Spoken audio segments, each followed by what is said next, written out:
Beast is the newest film sent to theaters to die, starring Idris Elba and a pissed off Mufasa. Let's talk about it.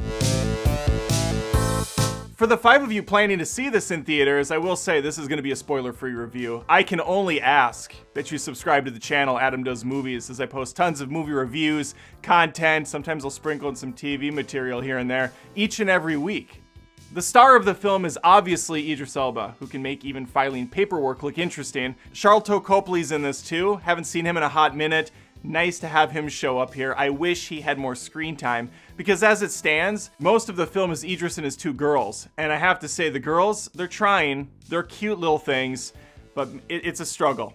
It's a struggle. And not so much because the girls aren't believable, although the younger one is having a hard time convincing me there's a lion after them.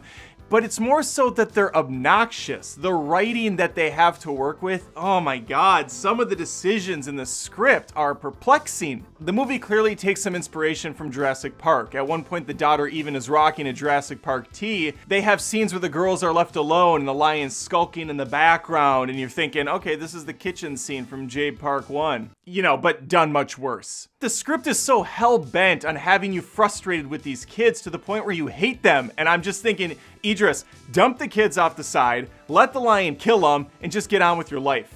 It's not worth it. The older daughter actively does the opposite of what the dad says, constantly getting in harm's way or screwing things up, and it's just not fun to watch that play out. There's a scene in the Jeep where the dad's looking around taking stock of the inventory, and he picks up a couple bottles and says to the kids, look, this is all we have for water. We have to conserve this.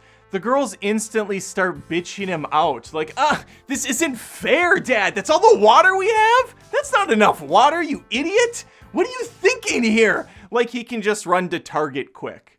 Like they're not in a horrible situation where a lion's been attacking them.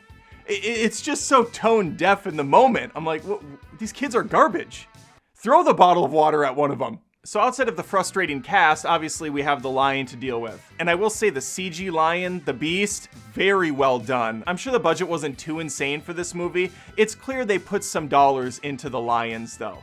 They also spent some budget on CG flies. There's a nice kill room sequence where there's a bunch of corpses on the ground, which of course leads to flies all over the place. Well, the lead characters are there having a little convo, taking it all in, the scene around them, and there's flies everywhere, but they don't once go like this or like wave one off. It's almost like the flies were added in post-production. The film is rated R. I think it could have got away with a PG-13. There's not that much here that made me go, oh, whoa, that was a lot. That was definitely deserving the R rating. I don't know. I don't see this movie doing very well. It was an all right watch. I could sit through it again. I like the message. You know, it's very simple premise. Poachers kill the lions. The lion gets pissed. He starts killing the poachers and anyone else that's in his way. I mean, you go after his pride, he's gonna go after yours. A father and his kids are stuck in the middle of this, and they gotta get the hell out. Obviously, this will draw comparisons to Ghost in the Darkness. I would watch that over this any day of the week. That's just a funner movie in my opinion, a little bit more scary. I don't know what cameras they're using or if they just really bumped up the brightness in post. Everything in the film feels about 15% too bright. There's not enough contrast. And the night shots, oof, they look rough. They look like you're watching a VHS copy of the movie. There is artifacting everywhere. There's snow all over the night shots. Very, very ugly. I don't know what happened. All right, I've said enough. I'd like to hear from you though. What do you think about the movie if you saw it, or are you interested in seeing it now? Let me know in the comments below. I personally think this is one you could wait to stream. I wouldn't rush out to go to this movie unless you're really bored. It'll entertain, but you will also be pretty frustrated at the same point. Make sure to subscribe if you haven't, as I post tons of movie and TV show related content here all the time. It's a good time. It's a lot of fun. And hopefully, I'll see you around.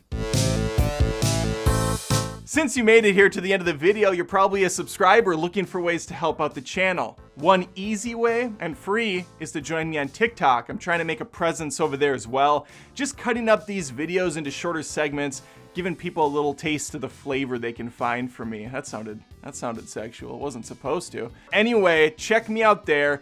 You could become a Patreon as well. That's where you're gonna throw some money around. Not much though. There's a $1 tier, a $5, a $10 a month. You just say, Adam, love your content. What can you offer me now? Well, if you're a Patreon, you get access to 300 plus exclusive videos. These are good videos too. This isn't like bottom tier crap. No, they're edited, they're polished, and they're just for you.